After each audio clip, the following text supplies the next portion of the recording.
Evet. Daha bir bakarak gelin.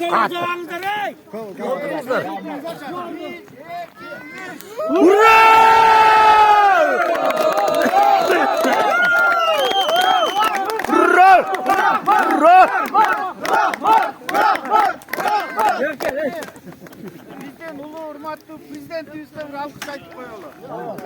Rahmat.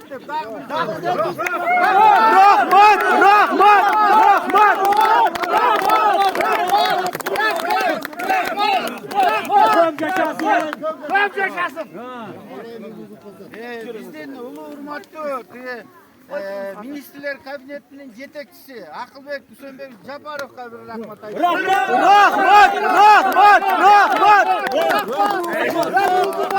Omurlar uzun olsun.